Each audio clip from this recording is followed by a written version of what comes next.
Haven't you ever heard of a killer? I drop bombs like Hiroshima.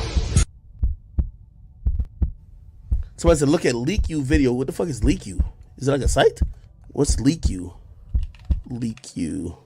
Is it a YouTube channel? Oh, shit. Oh, all right, bet. Here we go.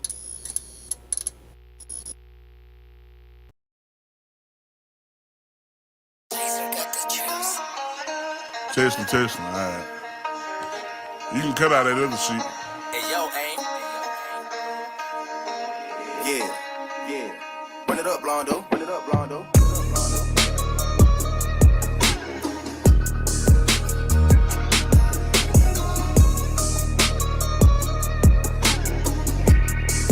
Hey, bitch, I'm from Texas, where we still riding swangers and put diamonds in our necklace. Pour drink inside my lemonade till it look like a Pepsi. See, I come from the D where we got checks and we be flexing. If you ain't from my state, then you should know don't fuck with Texas.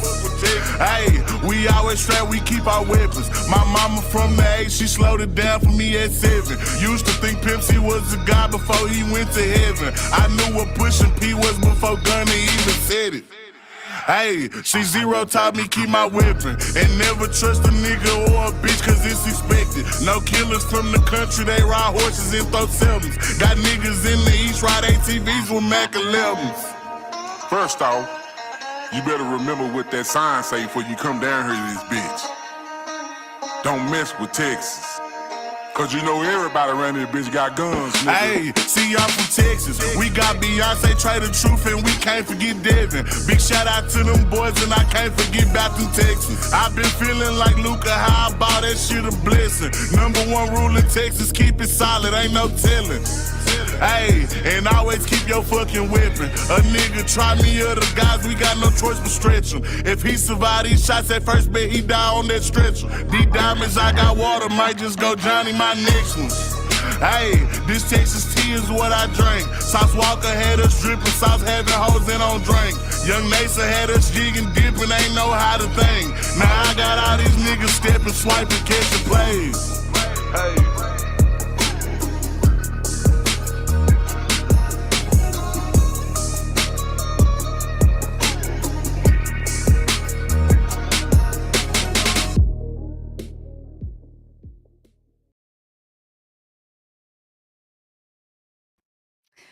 Well, good morning, good afternoon, good evening, everyone.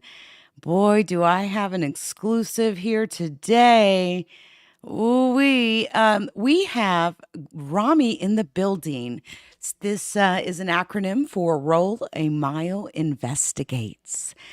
She has been with me since I started my channel, and there's been a story that's been passed around for a while, and I think it's time that we get to the bottom of it. Let me get this off the screen. I want RAMI to unmute herself, and let's get on screen. Ooh, there she is. There she is. What's up, beautiful? Hello. It is so good to have you.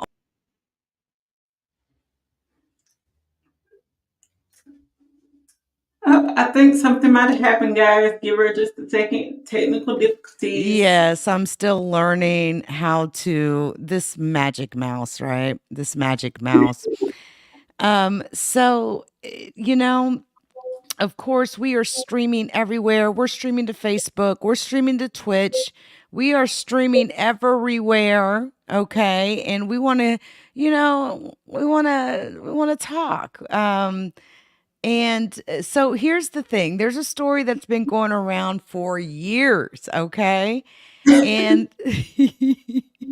the story is that I'm harboring a murderer, okay? And, regardless of Gloria, is a murderer, and we're going to find out here momentarily. She's going to tell us the story, but I just want you all to know that I don't care. I wouldn't care if she was an axe murderer, but we're going to find out. You don't care that one of your moderators is possibly a serial killer. Oh my God. Exactly. Like, think about it. I do true crime. amongst other topics. And we are literally talking about the fact that I have a moderator here that may be a potential serial killer. And she is giving me the exclusive. All right. I'm getting the exclusive interview here. And so, how would you like to begin, Rami? First off, can I ask you, are you a murderer? Absolutely not. Absolutely not. Under no circumstances am I a murderer. So you've never like serial murdered, killed more than one person, hacked I've anyone never, to death, shot them, stabbed them? I've never killed anybody. Never. Although some people might disagree with that, and I feel like some people might even say that I'm lying, which I know I'm not. Mm-hmm. Mm-hmm. But I will give a backstory because if I don't, it's not gonna make any sense. Some of the questions that might come up. Yes. So And I, and and I before you will. get started, I just want to say to everybody in the chat, I know she's not a murderer. This is an inside joke between us, all right? She's only going to let me play with her like this, okay? Yes, So, you only know, only her and two more other people. Anybody else, they don't have permission to do that. So yes. So do don't. not reuse this content, please.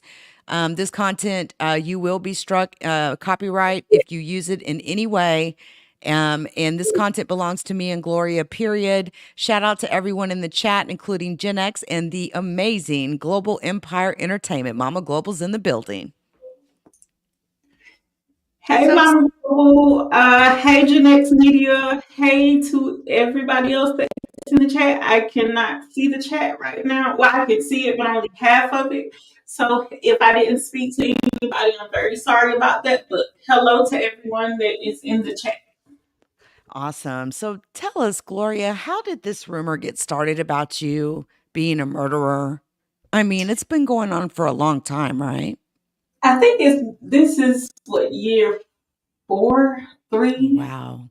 Wait, 2016, 17, 18, 19. So, yeah, about a good 4 or 5 years now.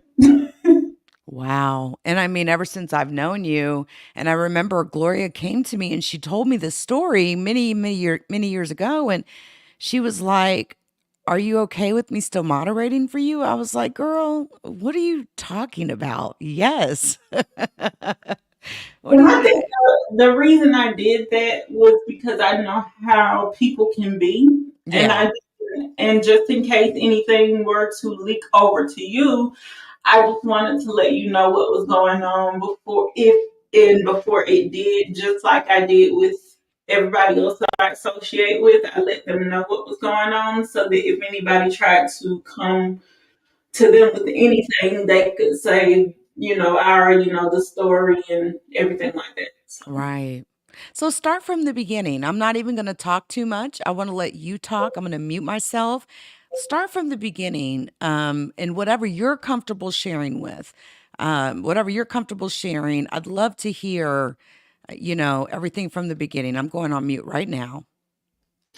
Okay, well, to start the story off, I'm going to give a little bit of backstory. Like I said, the person who I am accused or was accused of murdering, I had known this person since I was in the 8th grade, and unfortunately, they did not know how old my friend and I were. She told them that we were high schoolers, but in truth, we were still in middle school. And she actually, they started out dating. Now, and when they would get into arguments, I would be like the Oprah or the Dr. Phil or what have you, and try to help them fix their relationship. And somehow they broke up or whatever happened. And somehow, I don't know how this happened either, but he found interest in me. And at first I was like, I'm not doing that. That's not even cool. And then finally, we just became friends and everything was cool. And then we, all of us, separated for a few years. And the next thing I know, he has a son, which was a big debate, because apparently the mother of his son is not mother material or girlfriend material, or she wasn't at the time. And so after that happened, we didn't talk for a few more years, and then he got married, and then he would always ask me, and his wife at the time would always invite me to their house, and I would always say, I might show up, I might not. And truth be told, I never showed up because it was something about their marriage that didn't really feel right to me. And if I don't, I'm a person, I work on energy really, really big. And if the energy doesn't feel right to me, I don't want it around me and I don't want to be around it. So I never went until the one time that I figured out why the energy was so off. And after that, I didn't go back anymore. And then we didn't talk for a few years. And then next thing I know, I start speaking to some of his friends, and they're telling me, hey, things aren't going right in his marriage. She's cheating on him, things of that nature. So around this time, I wasn't really concerned about anybody else because I was going, I was trying to do something, and it wasn't, well, I'll be honest about it. I was trying to find a sperm donor, so that I could have one child, and one is all I wanted. And when his marriage ended, he offered to do that, and I was like, well, we can do that, but you're gonna have to sign consent forms, and you're gonna have to go make sure that everything's on the up and up with you before we do this. And it started out as, okay, the agreement is what it is, I understand. And then so he was like, in the middle of us, agreeing to the terms and everything, he was like, is there anything you need to know and things like that. So we went through all of that. And then maybe a year later, I see why things weren't going the way they were going, because he ended up cheating on me and tried to gaslight me and make me feel like I was delusional. And then we jumped to 2016. We're gonna jump ahead to the morning that this all happened. It was the day after Thanksgiving, 2016, and he, had been living here for a little while, so I knew his schedule pretty much. He'd wake up, he'd, do his hygiene routine, and then if he had to go to work, he's out the door. But this morning, it was the day after Thanksgiving, he didn't have to work. And so, him getting up really early kind of woke me up. So he went to the restroom, and then he came out, and I assumed it was to get his phone and he'd go back in there. And somehow we ended up talking to each other about like what we're gonna do for the day. And I basically told him, since I wasn't feeling too great, for the past 2-3 days, I was just gonna stay in bed. So we started talking, and I guess in the middle of him talking, he had a bipolar episode. Because I had heard and he had told me that he had bipolar disorder, but a lot of people, they say that and they don't really know what it is and they don't know what it means. So I never took, too much stock in that, because I was like, okay, I've never, witnessed you have an episode. So, it is what it is. So he had his episode, and in the middle of him having an episode, he proceeds to say that his grandmother warned him about me. Now, I have to back up when it comes to the grandmother, because I have an interesting story with her as well. Now, mind you, I've known this man since middle school, and he had to live with me, my mother, and my siblings while I was in middle school because his mother, she is a drug addict, crack to be more specific. And at this time, he was in high school, so he was still a minor as well. And the state of family, well, DFACS is what we call it here, Department of Family and Children Services, was going to split him and his siblings up. And so everybody had their places to go. And so he was talking to my mom one day, and he was telling her, I might not be around for a while and he told her what was going on. Apparently, the mom was in need of her fix. And so she staged a home invasion, and everything was gone. And when they investigated, it turns out that it was her who, basically stole all of her things or made it look that way. And so after that happened, my mom was like, no, you just, you stay here with us. Cause that's the kind of person my mom was. Like, she was I guess you would say the Medea of the neighborhood, because she would feed anybody. Everybody knew that you could come to our house, take a shower, bath, whatever you needed. You could even spend the night.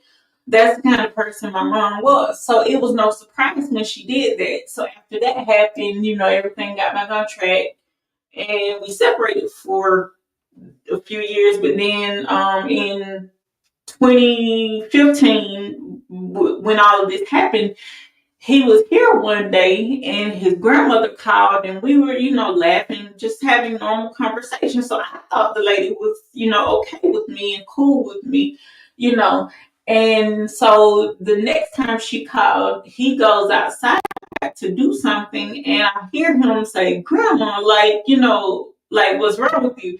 And he comes back in, and he proceeds to tell me that his grandmother said, "I hope you're not over there screwing that retarded girl," but fill in the blanks where you need to, because she didn't say screwing. But so that's why he said that. And I'm just gonna say this. I'm glad that old bag is dead. I hope she's burning somewhere, but that's neither here nor there. And so the day after Thanksgiving was when everything went down. I was still in the bed when he tried to. He made the statement that his grandmother warned him about me.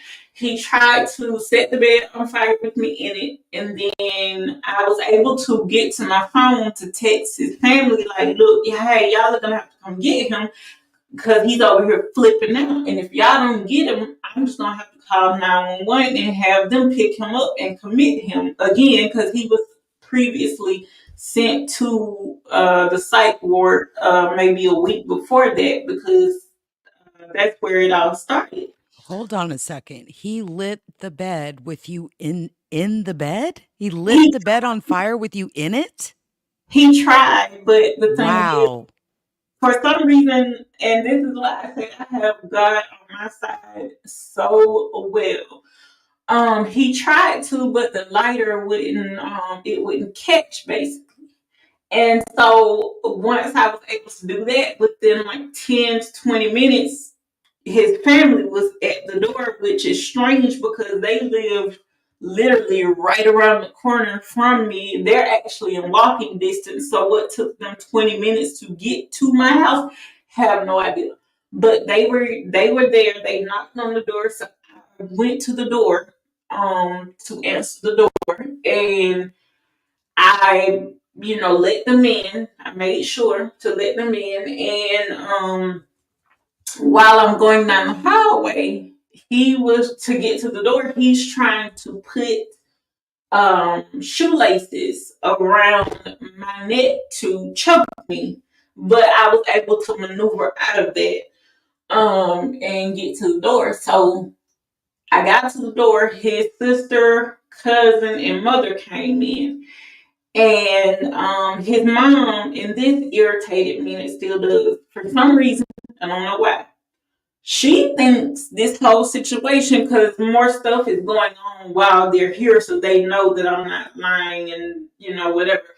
But while this is going on, amongst other things, she's sitting there the whole time laughing as if something's funny. Which, what? Why was she laughing? What? To this day, I still. Wow. What kind of mother laughs at something like that? That is insane. But remember, I told you her drug of choice is crack. So Right. I don't know if she was high at that time, but I would suspect that she was.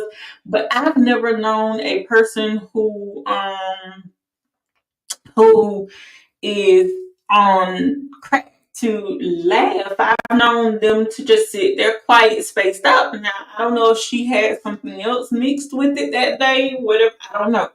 But she was sitting there laughing the whole time that it's going on. So his cousin who's in the room with us, I didn't know this until she said something, because I noticed that he wasn't in my eyesight anymore, but I wasn't thinking about anything crazy, because I was like, okay, if he tries something, they're here so they can, whatever.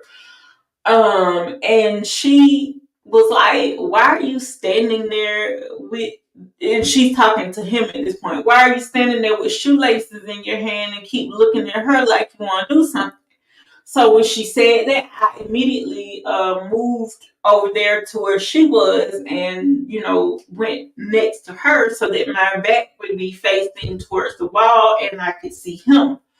And so they called their other cousin, and she basically knows me really well. And she was like, she told them to put me on the phone, and they did. And she was saying, I know that's your friend and everything, but you need to get him out of there because it's not safe with him being there with you. And I know you're trying to help him and everything, but you gotta let them take him wherever they're gonna take him.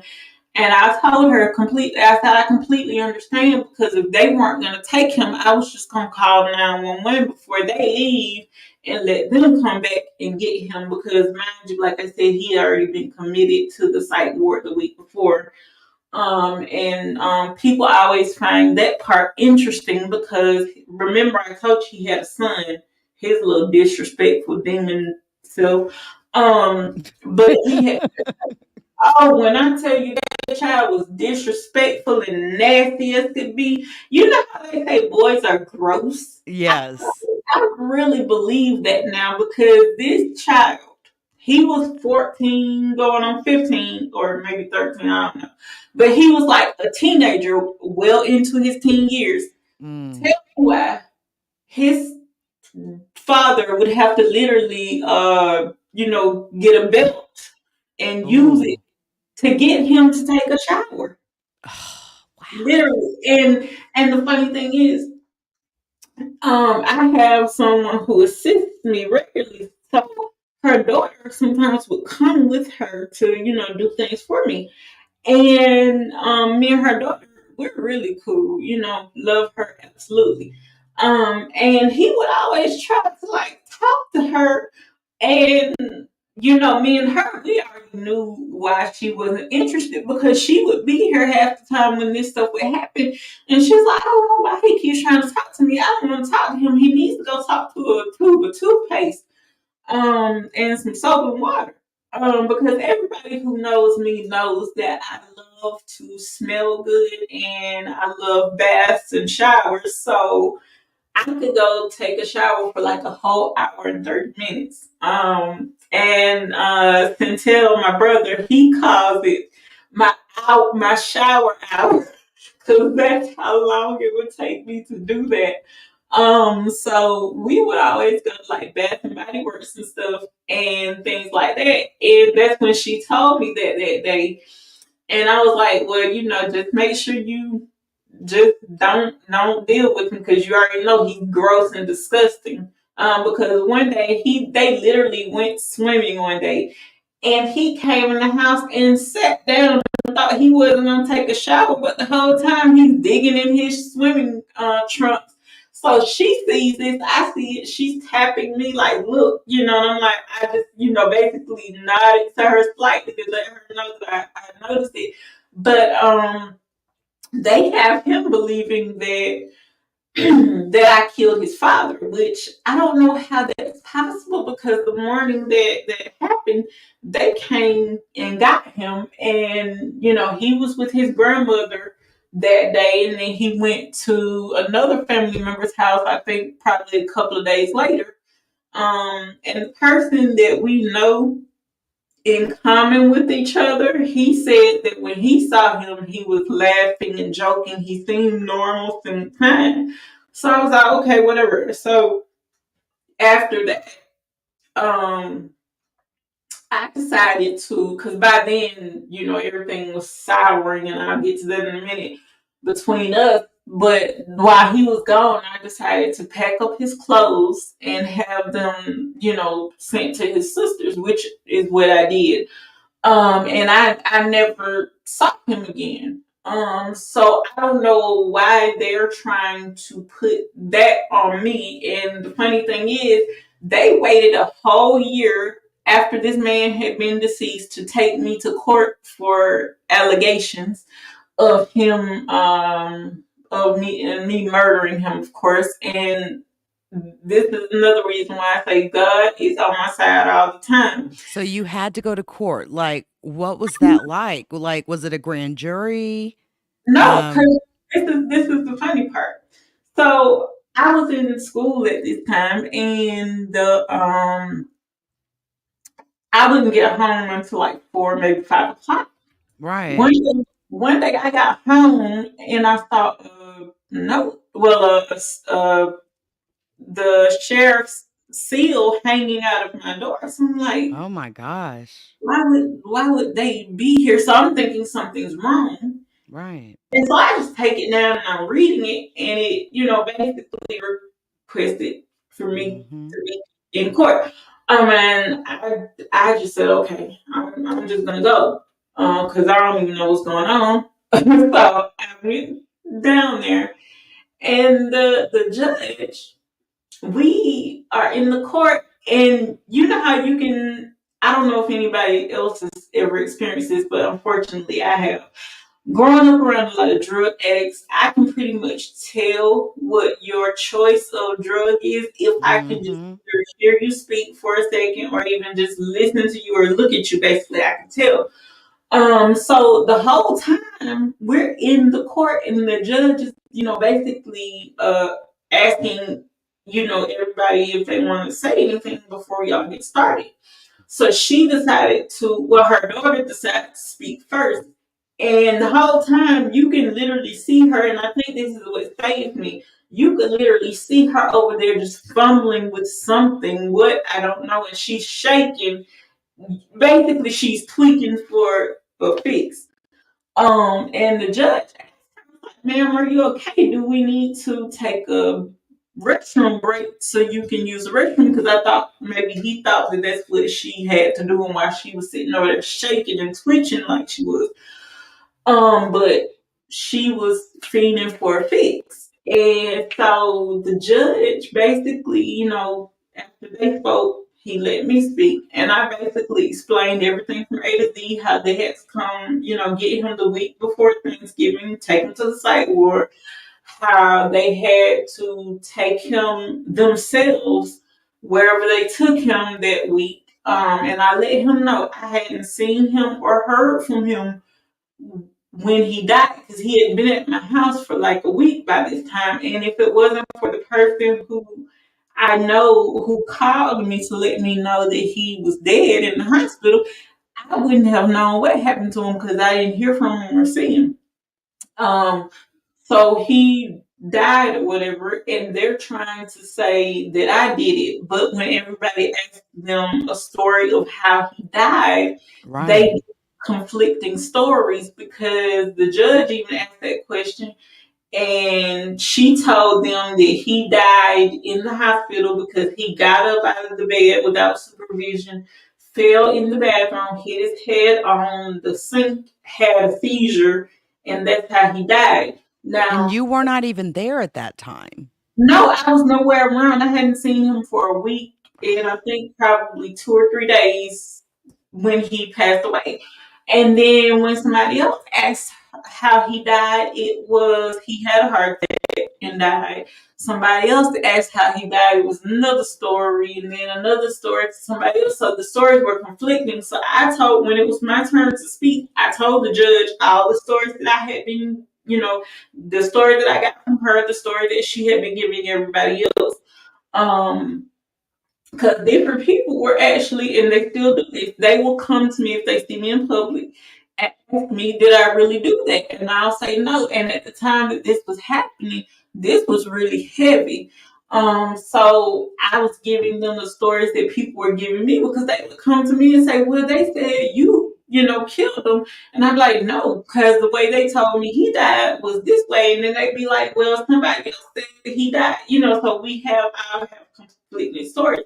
So I gave it to the judge, and the judge basically looked over there at her, looked at me, and said, okay, we're going to take a short recess.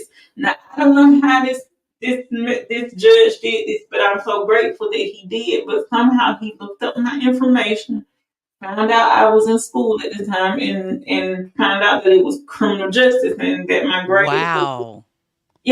and that my grades were really good, and that I didn't have any, like, I don't have a record, I don't have nothing. So he came back and he was like, I want to speak to you for a second before I, say what I have to say, and so I was like, oh man, I'm about to go to prison for the rest of my life. What am I going to, all this stuff is going through my head, and I'm thinking I'm about to go to prison for the rest of my life for something I didn't do. I'm sitting up there questioning the life decisions at this point because I'm thinking I'm screwed.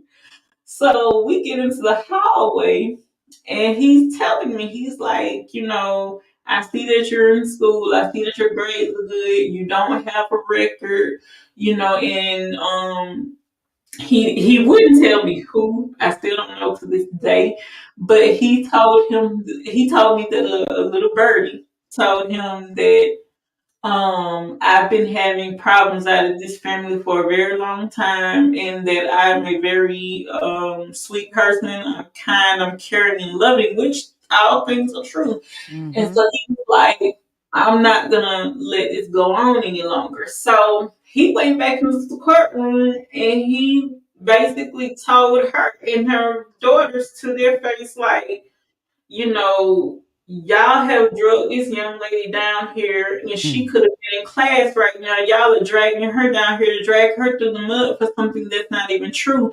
And he looked at the mom and said, and since this is your doing, this is what I'm going to tell you. He said, I suggest that you get some help, whether it be or go to drug rehab. He said, because he said, because it's clear that you have some issues to blame somebody for murder when you have to be in the same room or vicinity with that person to murder that person. And I don't want to, I'm not going to charge her because she did nothing wrong here.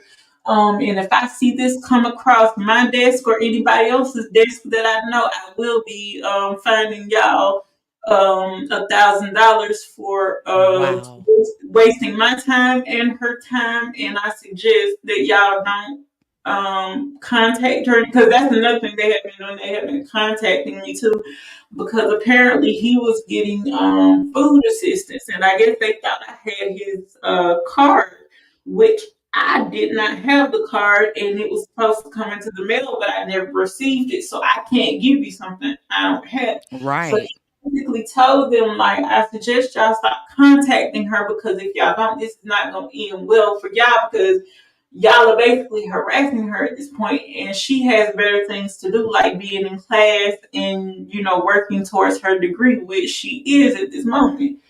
Let me ask you something, and this is something Mama Global put in the chat.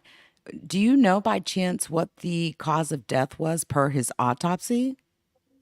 Honestly, no, but when I think back on it, it might have been something with his chest, because I do remember, like, a week or two before he passed, he did tell me that he was having some chest pains, but the way he was describing it, I thought it was heartburn or acid reflux, because he didn't say like it was hurting. He said it was burning.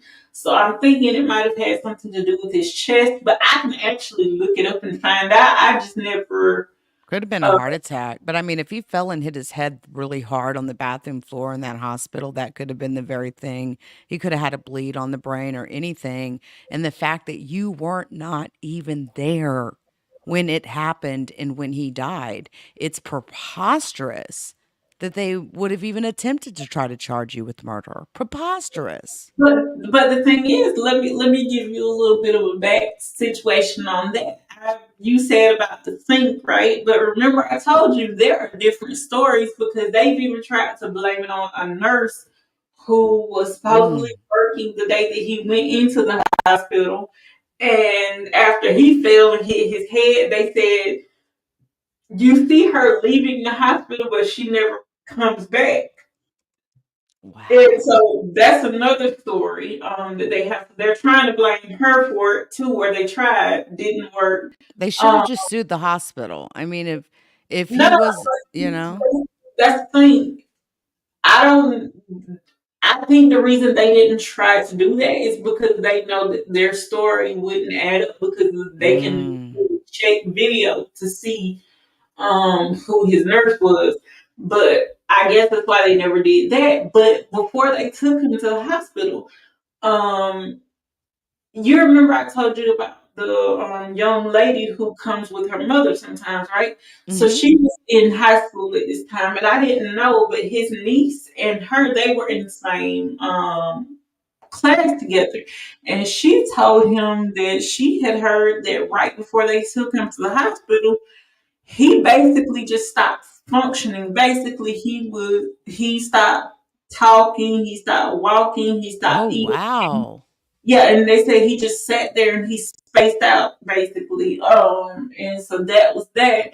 So I don't really know what his cause of death was, and so um could have been a seizure. Yeah, it could have been And Mama can Glow. I just want to say something to that, Mama Global. I actually have epilepsy. I have a brain tumor on my motor cortex, and I actually have epilepsy, and I cannot take baths unless someone is in the house with me that checks on me. That is a doctor's order. I have to shower. Now, if someone's around, I'll take a bath. I love to take bubble baths and all of that. And sometimes I have took a risk and did it, but I have to be super duper careful because those seizures will come on real quick and you'll mess around and drown. So Yeah. that is true. But go ahead. I'm sorry, Rami. No, you're absolutely right. And that is a risk, but he, as far as I know, he didn't suffer from epilepsy. So Mm-hmm. I don't know what happened because I wasn't there. And me and another person, we believe that somebody probably drugged him too. Mm. Because there's a reason why we believe this. His grandmother, she left some money for him. In the event that she died before him. And sadly, it didn't work out that way. So it goes to his son because he's the only living heir that he had, and that's Right. what he had it set up. Now, I said that, they were desperate for this because the mom, she had recently got a large back pay for her MS because doctors kept telling her nothing was wrong with her, and come to find out she has MS. And so she Wow. originally got a lump sum of money back. And, basically they ran through that like water. So my thought was she probably, after whatever happened to him, she probably saw it as a chance to, okay, let me get this money, to Mm-hmm. because after that, his son was always with her, and she tried to say that she was his sole care provider, and that she needed the money to care for him, his expenses and things like that. And once they looked into it, they were like, "No, you're not getting this money because we see that he doesn't live with you. He still lives with his mother. So no, and so she's until this day she's still trying to get that money. How? And so I figured that they're probably gonna try to off him next to make sure there's nobody left, so the money can go to her. Mm, But now it will go to his daughter because I just heard that he recently had a daughter. But I figured that that's probably what it was because the mom died, the grandmother died probably a month later after he died. So, right. and I have my theories on that too, but Mm-hmm. that's all I understand. Mm-hmm. And I just don't understand how they felt like that was gonna stick. You know what I'm saying? Right. Because I'm the type of person. If I did something, I'm gonna let everybody know that yes, I did whatever you're accusing me of, but I'm also the type of person if I had nothing to do with that, I'm gonna tell you I didn't have anything to do with it. That's right. And to be honest, I think they thought that I had something to do with it because I don't even know how they even could wrap their mind. Because, like I said, I hadn't seen the man for a week and some days when he passed away, and I don't know any medicine that can stay in your system that long to kill you. Which he didn't take anything before he left my house, so I don't know how that I wonder happened. if he was going through any withdrawals from anything, you You know, know?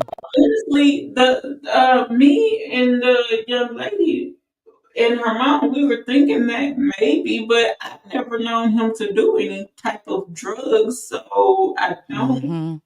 I Men don't are, think some he can did. be really good at hiding it, you know? Addicts can be really good, but we don't really know, Yeah. without looking at the autopsy. The autopsy report would be interesting, that's for sure.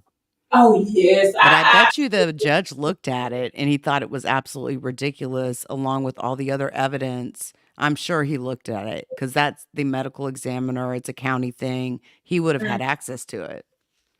yeah, and you can pull it up now. I just haven't tried to because I don't have any interest in it now. But Yeah. his family members, mostly his son, are going around telling people that the next time he sees me, he's going to slap the crap out of me, but insert the word where you need to.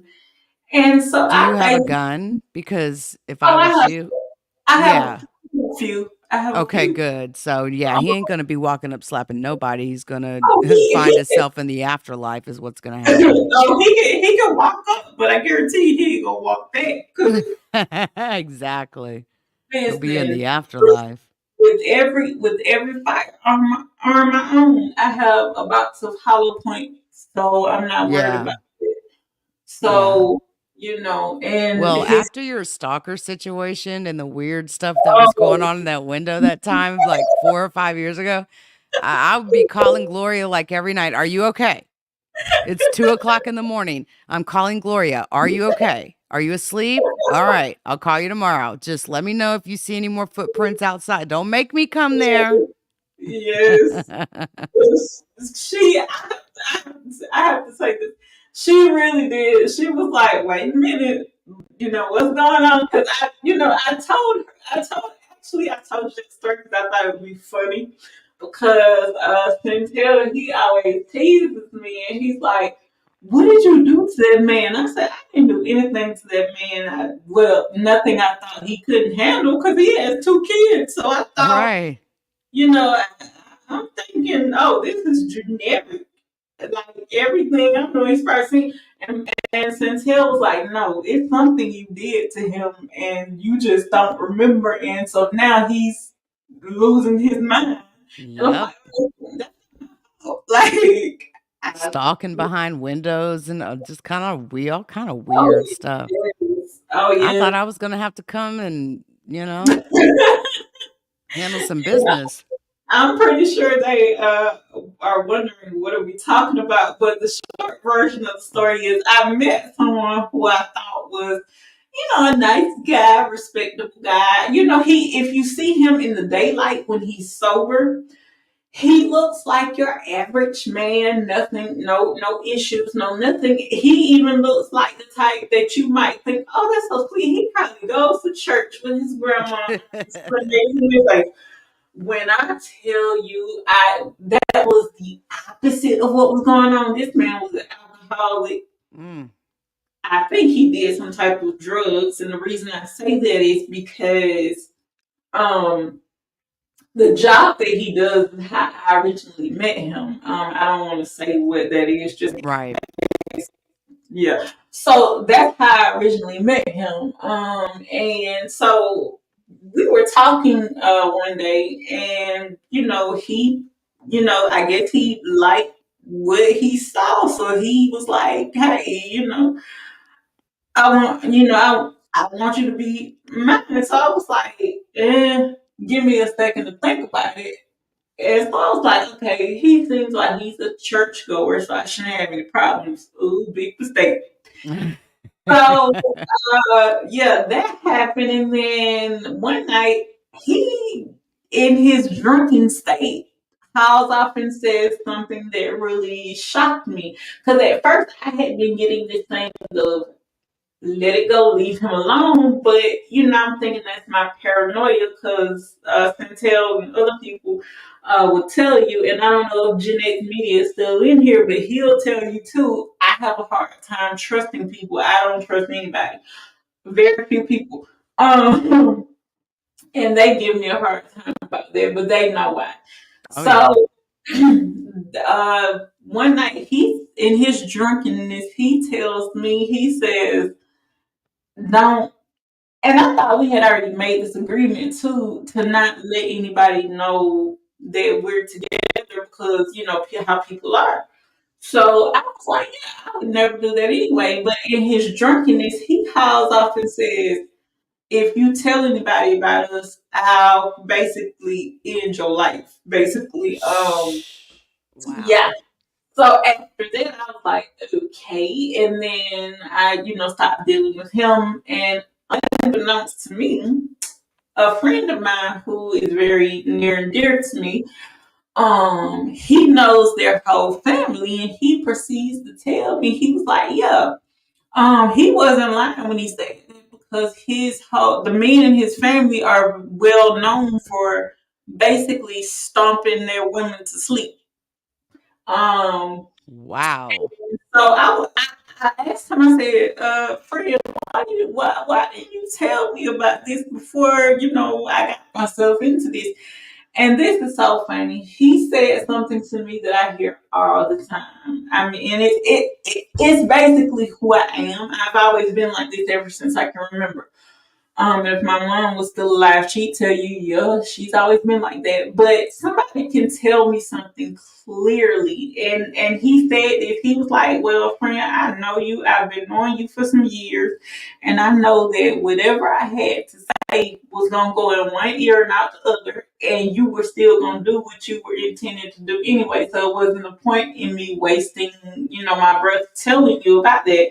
And I said, yeah, you're pretty much right. Because I've always been like that. Like, somebody can tell me, I don't think you should do that. And me being the type of person I am, seeing as I'm so strong-willed and stubborn, I think that I can handle anything. So that's why he said he didn't tell me, because it wasn't going to do any good. He wasn't lying. He really wasn't. It's just so scary. So yeah. scary. So he started after I let him go. I hadn't talked to him for 6 months. One night he's knocking on my window at 2 o'clock in the morning, and so I told Centel, and he thought it was, but like he cracked up about that for like a week. And at first he didn't believe me, and so. But you got the footprints on camera, though.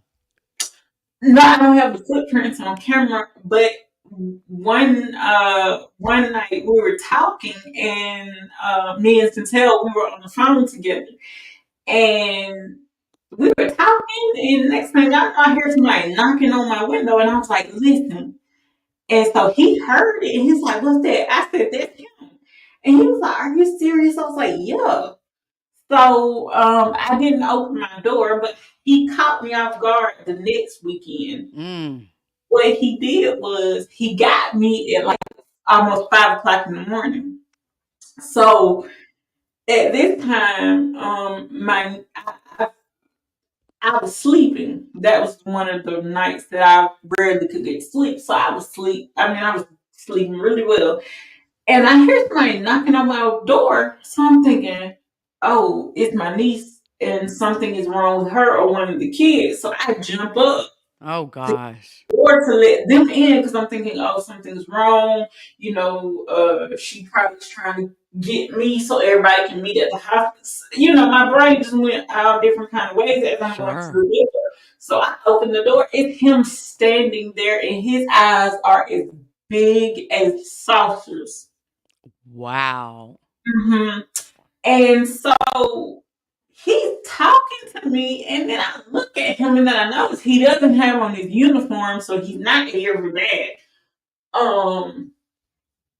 So I'm looking at him. I'm trying to figure out because he doesn't seem like himself. Uh, and so I basically tell him, listen, you can't be here because, I have somebody, and if they see you here, that ain't gonna end Hmm. well for you. So, Gonna be a problem. yeah, and I'm glad that it didn't turn out that way. But how that situation happened was one night, my significant other, he was here, and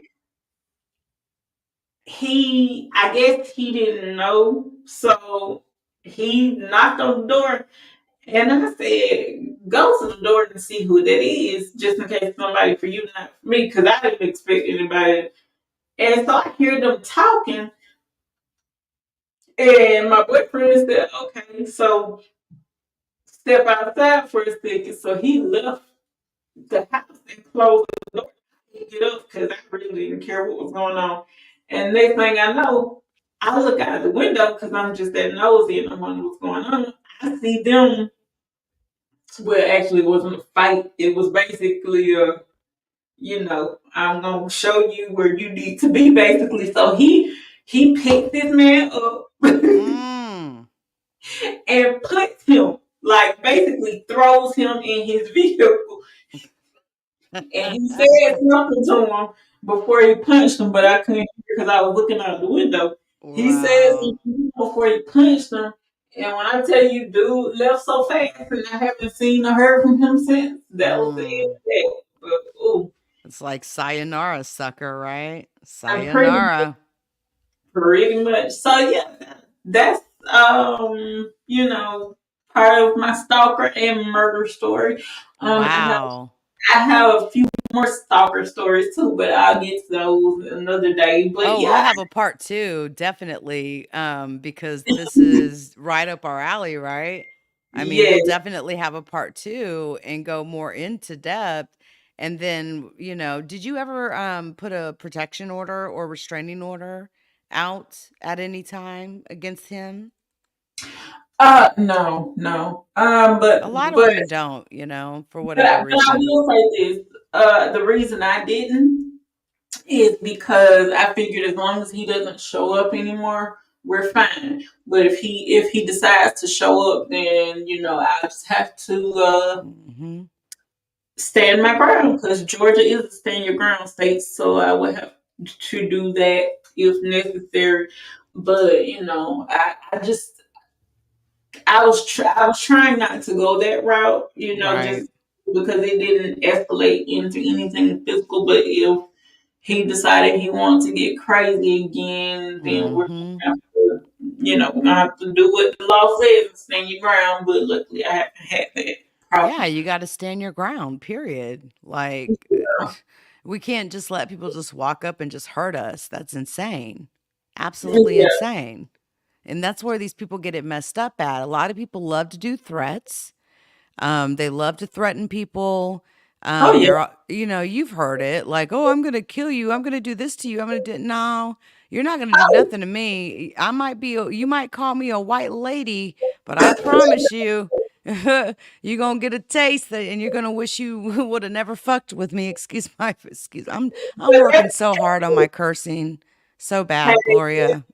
Well, I have to tell you this too. I am too, because like I was telling somebody a few days ago, like I use a lot of profane language in real life, so I'm Yes. going to clean that up. So if I'm talking to somebody, I don't slip up and say something that I'm not supposed to.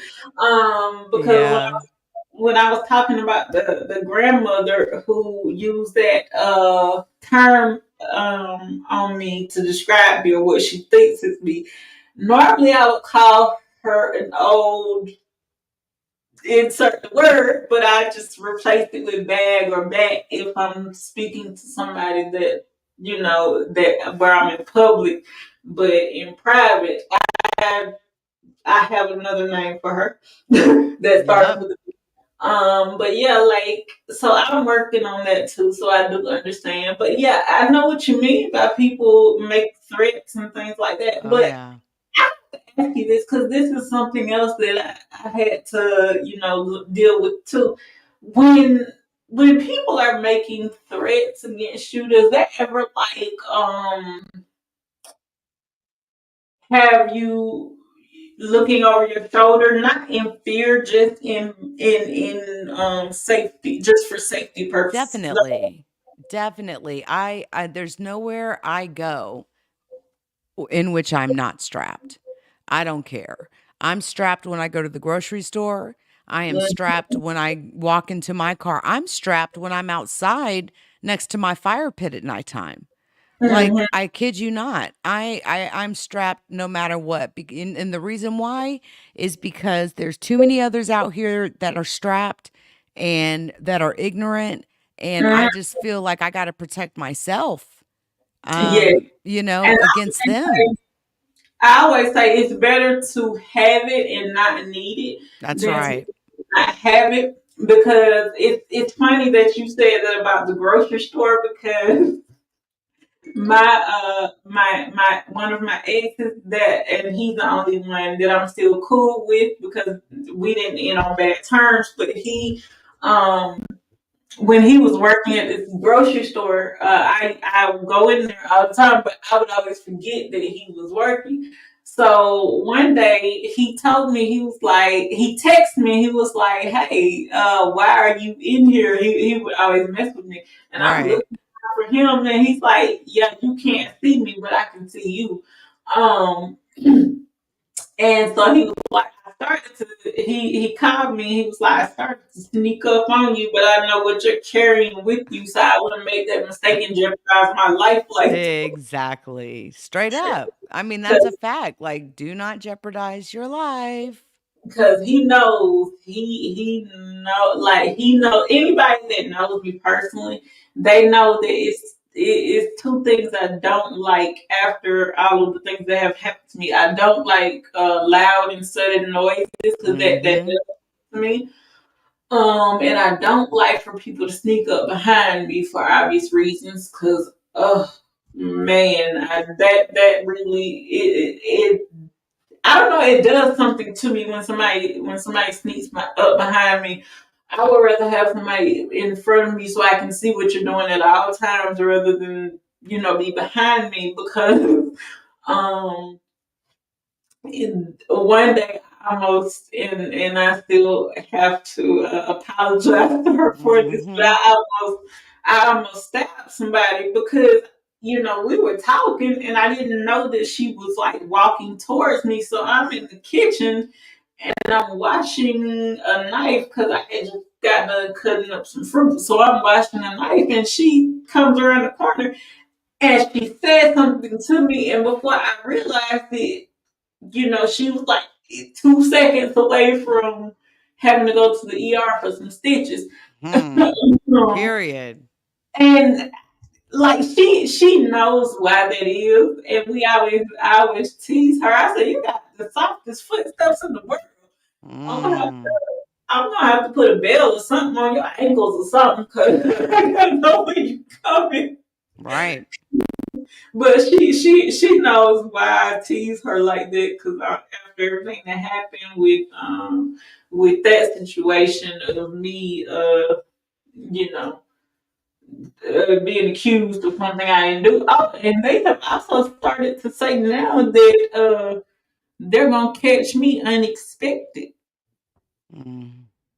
One day, baby. I'm telling you, I don't like people running up on me trying to catch me unexpected because you're gonna get hurt. Yeah, Period. You will get and hurt. I was telling somebody about it, and I was like, they were like, well, what do you, because they were teasing me when they said this because they already know, but they were like, what are you gonna do if they do?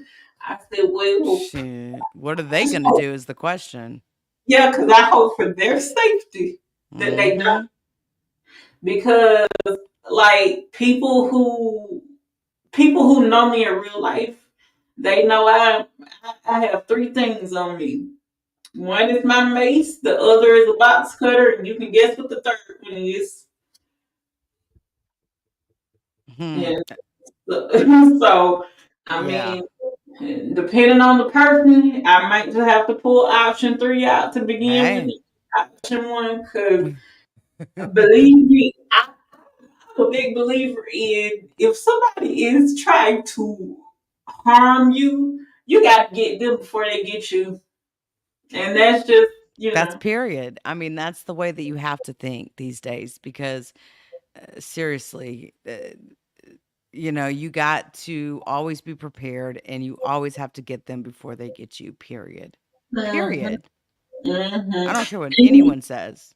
And I really I thought that the oldest sister, I thought she would have a little more sense than Yeah. the rest of them, but I see that she's not any better than they are because, like, how you gonna harass somebody that doesn't even Mhm. that doesn't even know what happened?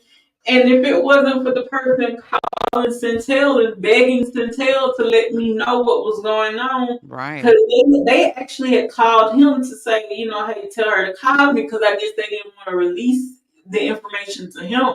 They Shit. wanted to just talk straight to me. Mm. So it took like days and days, and he kept saying, call her. She said, call her. And I'm not calling her. She don't want anything.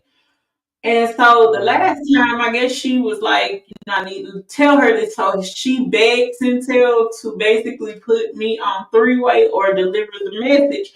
And since he already knows that I don't like to be surprised that way, he just Right. basically told her, tell me what you have to tell her and I'll let her know. And if she calls you, then she'll call you. So Right. he told me, and I thought he was joking because we always joke about things. Like it's never anything like sometimes we'll get into serious topics, but it's never Mhm. anything like that serious. So when he told me that, I thought he was joking.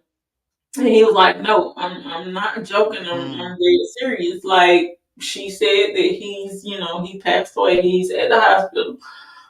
So that's how that got back to me. Now, mind you, his family didn't let me know anything about this, so I don't know. I guess that was a part of their plan, a part of That their must have scheme. been just so shocking though for you, like, you know, for that to happen. That just had to have been so shocking to go Um, through it, this. it really was, but I have to be honest, it was, but at the time, it was also a relief too because I was like, "Oh, I don't have to, I don't have to deal with him anymore." And Right. I know that it sounds horrible to say, but there's a lot of backstory with that as well. And I don't know if you want me to explain that so it can make more sense to people, but there's a backstory with why I was feeling like a sense of relief as well.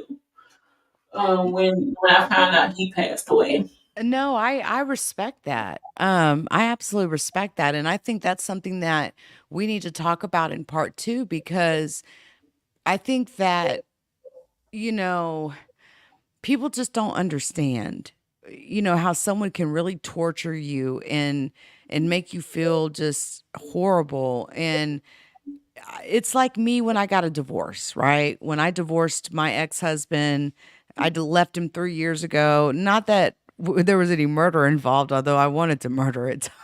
Oh But yeah. I can't begin to tell you the relief that I felt the day that I walked away from him.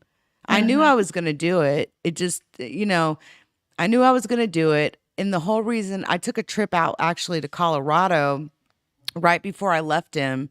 And the purpose of that trip was one, to go see a family member, but two, I got a cabin and I needed to clear my head, clear my thoughts, and make a very big decision. And that decision was, am I going to continue to stay with this man or am I going to divorce this man? And I walked away from that with the decision, I am divorcing him. When I got back, within a week, I was gone. And I haven't seen him since, actually. And that was 3 years ago. And our divorce was final last year. Oh, Um, it is what it is, but I feel nothing but relief. I don't feel sadness or shame. I feel relief that I got away from him. I don't have to deal with this crap anymore. I can find someone that is loving, not abusive. I don't have to put up with his crap or anyone's. And you know what I think the biggest thing was for me, Gloria? The kids what? grew up. He The kid what? the kids grew up. Oh Not yeah. and I feel bad because it's like, why did I even wait for them to grow up? How did I make them suffer, through these years dealing with him? But I was in that mindset of, I'm a Christian. I want, this and that. I'm trying to keep my Yeah. family together. And sometimes Yeah. that can hurt more. And, but I have to be honest, it has been nothing but a relief. It is what it is, and I am the happiest I've ever been in my adult life. And I look forward to the future. And same for you. Like, you've got Oh, so much in your future, Gloria. You've got a matter of fact, tell us a little bit before we end this, because we will be coming back for a part two, guys. I would say probably a week from now or so, or maybe even this weekend, honestly. I want you to tell us about your channel, what kind of work you do over on your YouTube channel. Tell us a little bit about your platform and what your goal is. Give us I don't know, a 1, 3 year, 5 year goal with your platform. well, I'm in the true crime community, so I do true crime, of course, which involves missing people, children, adults, and murders. Just the overall true crime world, because I'm very fascinated with that. I actually got into true crime for two reasons. One, when I was younger, I had to have a lot of surgeries because when I was born, I was basically twisted up like a pretzel due Mm-hmm. to my disability, cerebral palsy. But I had to have corrective surgeries and things of that nature, to be able to sit up straight and just general other things. But I would have to go to Greenville, South Carolina to have surgeries, because the doctors in my area, I don't know if my mom didn't trust them because she thought they didn't know what they were doing Mm. or what have you. But so we would spend a lot of time there in the hospital. We would watch the news, and then I would always ask her, like, why does that look like that? Why is that that? So that was one of the reasons why. And two is because my sister, she passed away when I was a baby. I think I might have been between the ages of 9 months to maybe like 3 years, maybe. Um, Right. so she passed away before I could get a chance to get to know her, meet her, and things of that nature. And it's a mystery because everybody in my family, at least the older siblings, they know what happened or some of what happened. And nobody was ever willing to tell me. So Mm-hmm. I started digging on my own to see if I could find anything, but I couldn't because for some reason I don't have the proper spelling of her first name either. So I can't look her up that way to see if there's anything on her case. But I think I did find something because I was doing a search one night and I spelled her name every way that you could spell it. Right. And I think I found something, but I don't know if it relates to her, so I'm gonna have to go back and start looking at that. And I think that'll be one of my stories, like in the next week or so, Awesome. because I was Awesome. also planning on doing something in honor of Domestic Violence Month. Um, Mm-hmm. that was to find cases where the person was murdered due to domestic violence, whether it be male or female, because men can go through that as well. They sure can. Yep. So I'm working on that so I can cover a few of those stories. Nice. And so that's what's happening there. Oh, and I also have to ask you a question, but I don't want Go to. ahead. Uh, It's okay. Go ahead. Okay, well, I know that you were talking about it the other night when you, Domestic violence? yes, when you, Yep. you interviewed Mama Global. Yes, Uh, ma'am. I had the thought to maybe kind of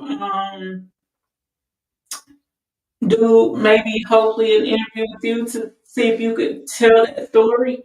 Only if you want to, because I know that can be kind of traumatic.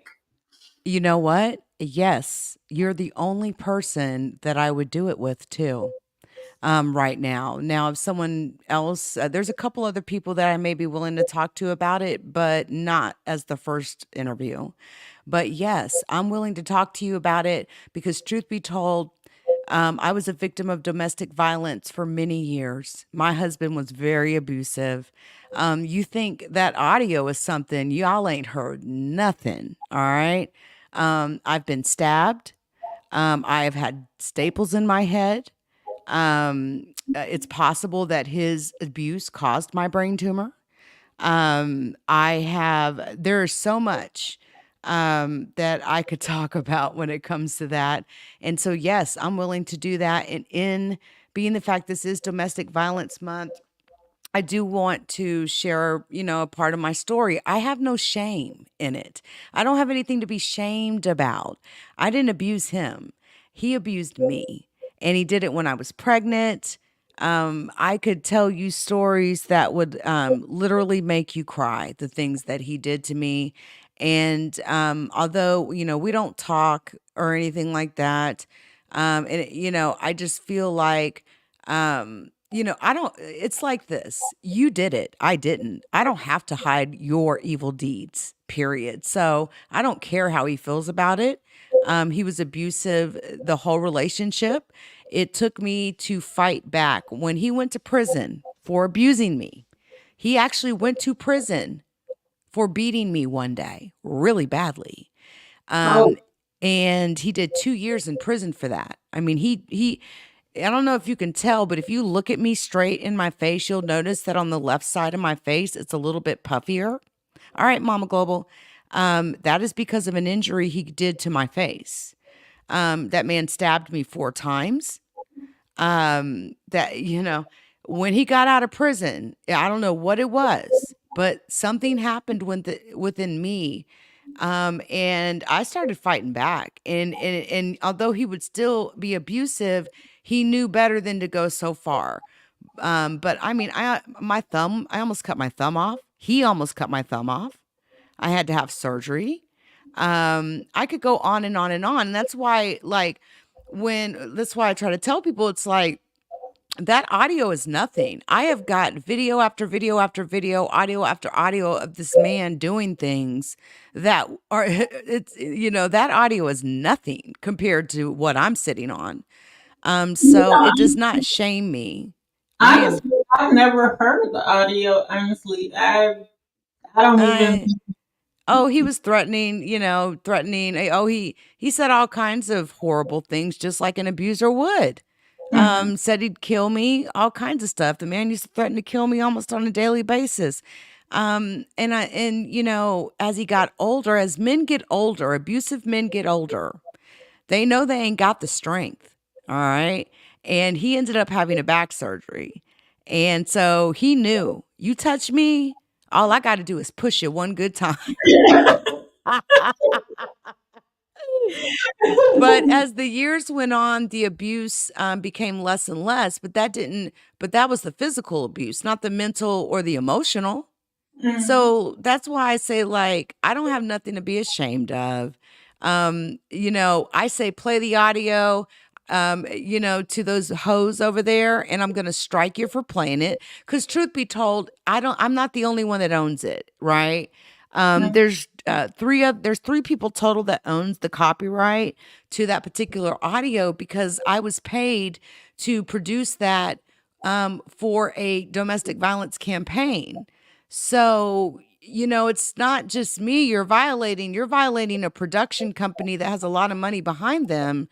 And they're going to strike you just like she got struck several times for using it and then turn around and lied to him and said, oh, it's just audio, use it. Well, guess what? He got struck too. And she's got one coming. I already let them know. She's got one coming here any moment.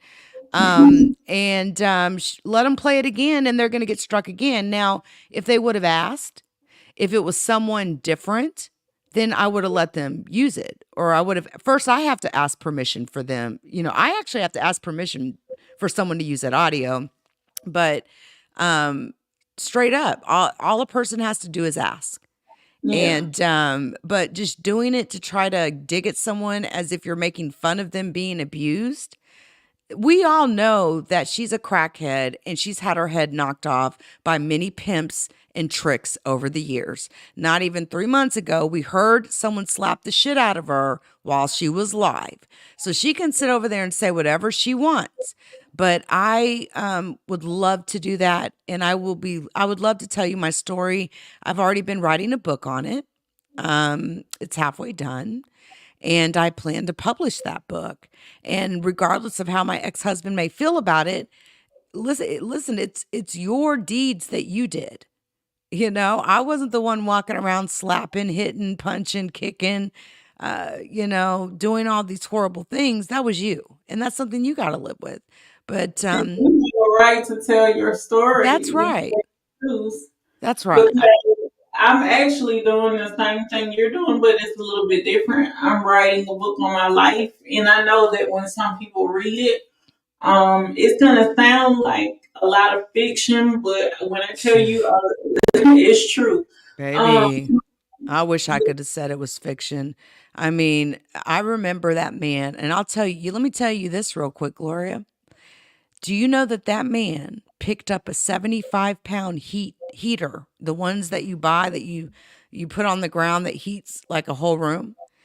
75 pounds. That man picked it up and threw it at me 3 times. I had to get staples in my head with my baby in my arms.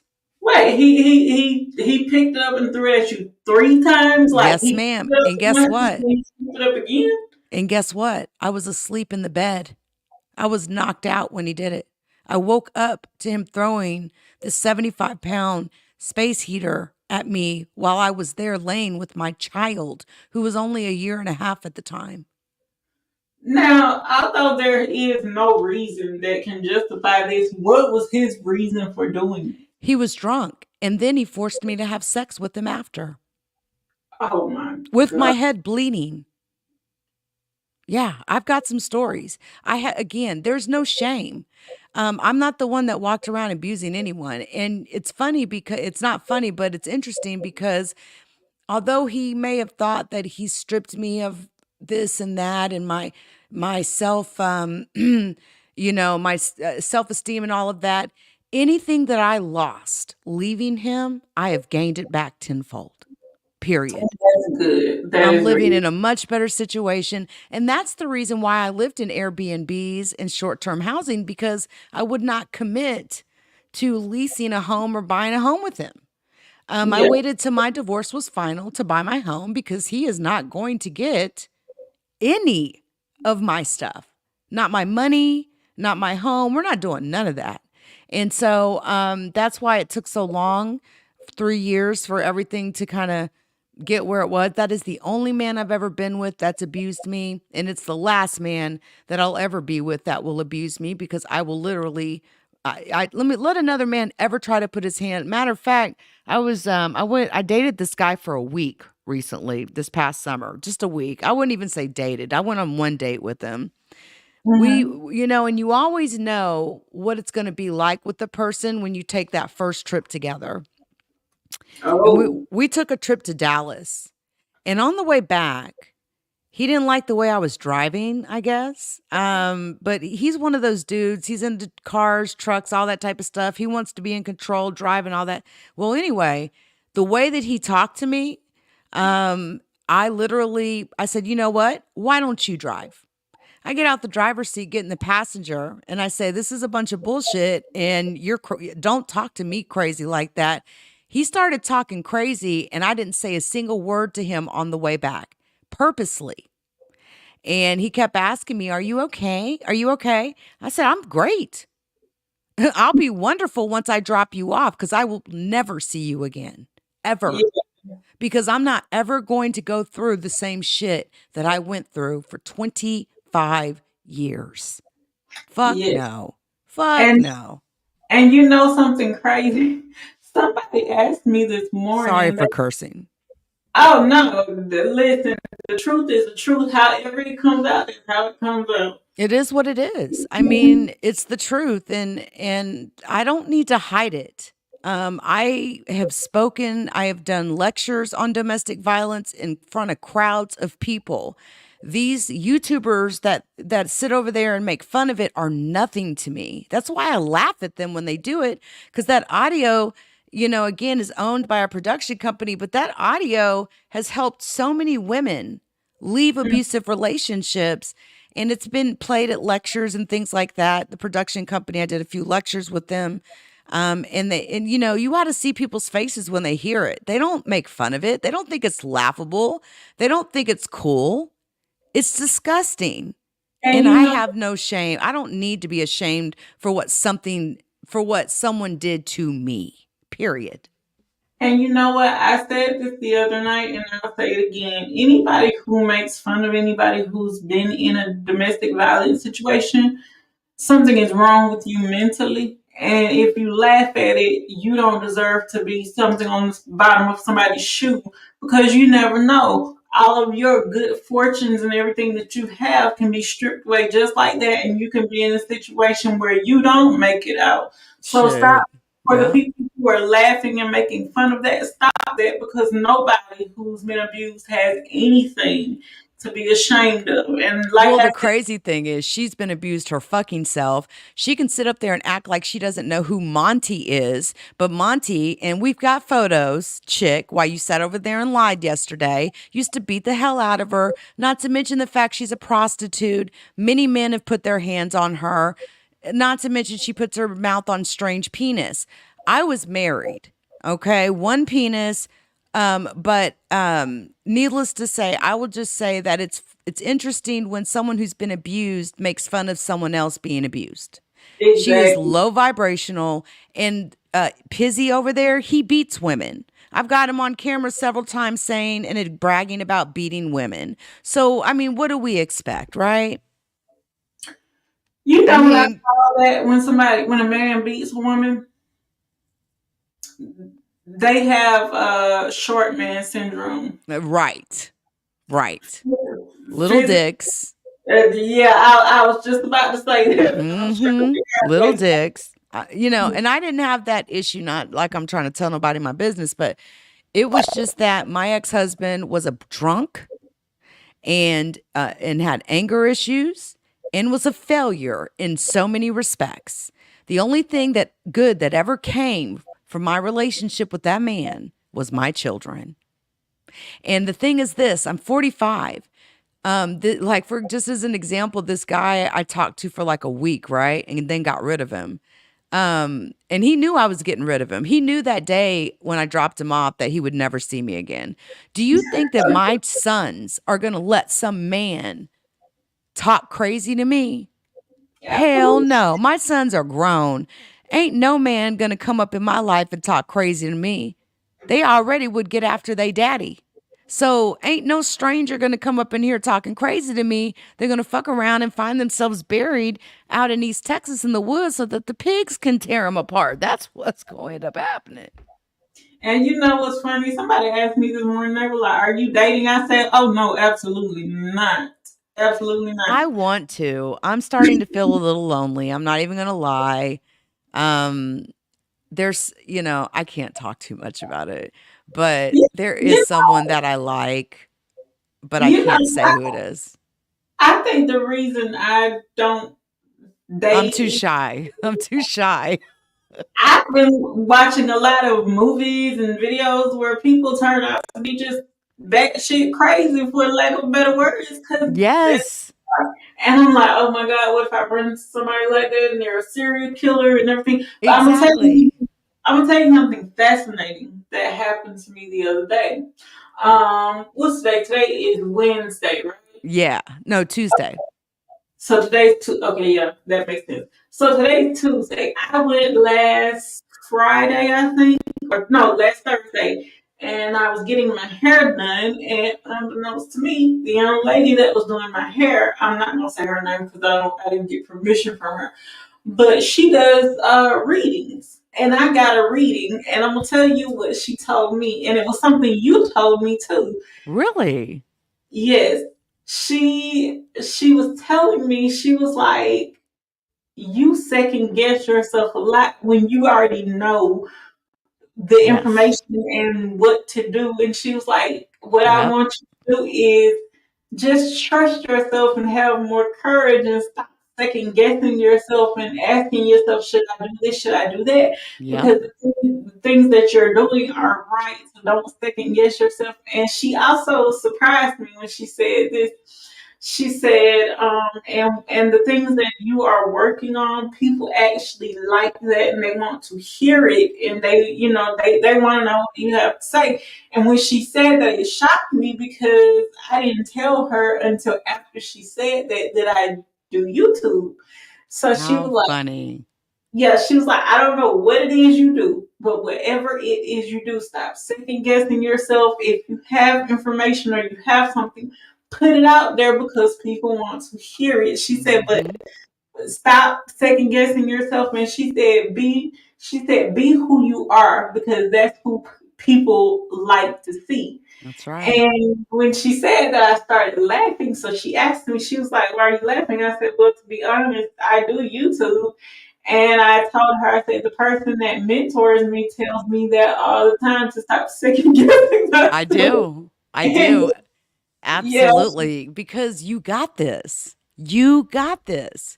I'm looking at you from the outside for how many years now? And I know you got this. So yes, I want you to stop second guessing yourself. Period. You got this. and You do. I appreciate that because sometimes I'm sitting there going, should I do this or should I not? Yes. And Stop because thinking and just do. for a minute, I was gonna stop doing YouTube because I didn't have what it took to deliver a good Right. story. And to be honest, that was the same. I think that was in the same week that you told me Yes, that it too. was because I told you that is crazy. No, do not stop doing YouTube. That's insane. Keep pushing. I mean, for Yeah. God's sakes, Gloria, I had 4 subscribers when we met. Look where I'm at now. We're And about to hit 10K. that is so crazy to think that it's been that long. And it's only been what, since 20, what was it, 2018, 2017, 2018 when I started this channel. And that doesn't even include all the other platforms I have. Like I'm close to 200,000 followers at this point. And see, that's good. And that kind of gives me a little bit of inspiration or push to keep going because I see where you started from with this channel, Mhm. and then it grew, and then you and the young lady that I was just talking about, and a lot of other people, they always tell me, don't stop doing this, do it, and do it the way you want to do it That's because right. you this is yours, Do it your so way. That's right, Gloria. That's absolutely right. And I want to see you start doing more live streams. I know you're not comfortable with that yet, but what I will tell you, if you need a little help to stream unlisted so that nobody sees it but you, so that you can practice, I can tell you how to do that. But I think you should start doing more live streams.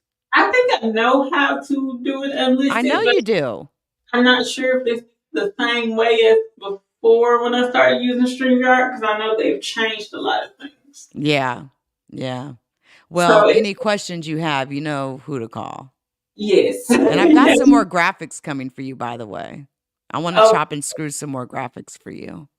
okay, and I appreciate that too. And I'll probably be sending you some more photos because I'm planning Please. on taking some more photos because I just got my hair done. So that's not. Awesome. Yes, send me some more so we can make some more icons and photos. And oh, girl, yes, send me all the photos you can get your hands on.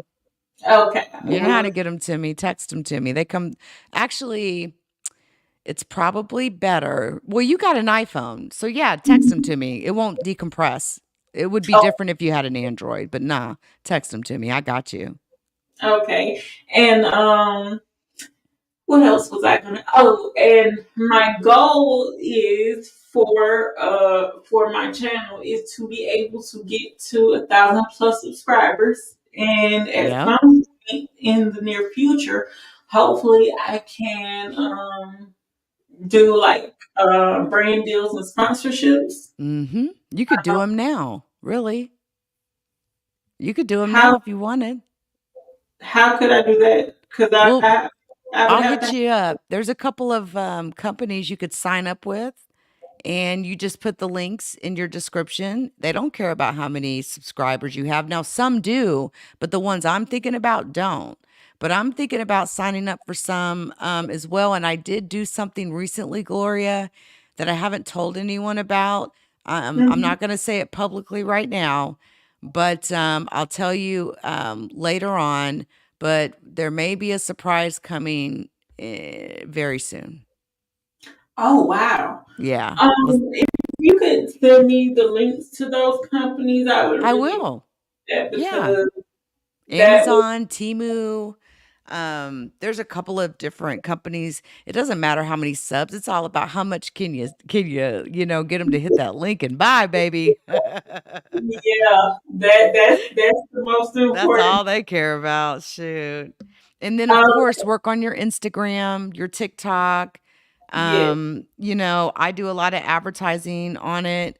And it helps me. Like Twitter, it helps build my whole platform. So, I have faith in you and I know you're gonna do this. And like I tell you all the time, you don't need to second guess yourself. You got this.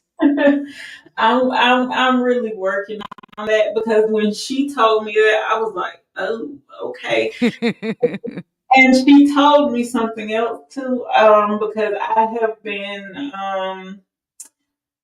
have been running from something for so long, and she told me to stop doing that. Mm-hmm.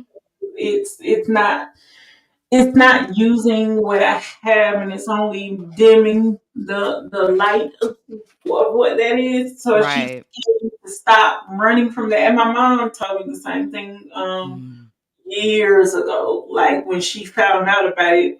Because what do they call that? I don't know if this is the proper term, It's like but psychic or like she something, kind of knew something. intuition. Yeah.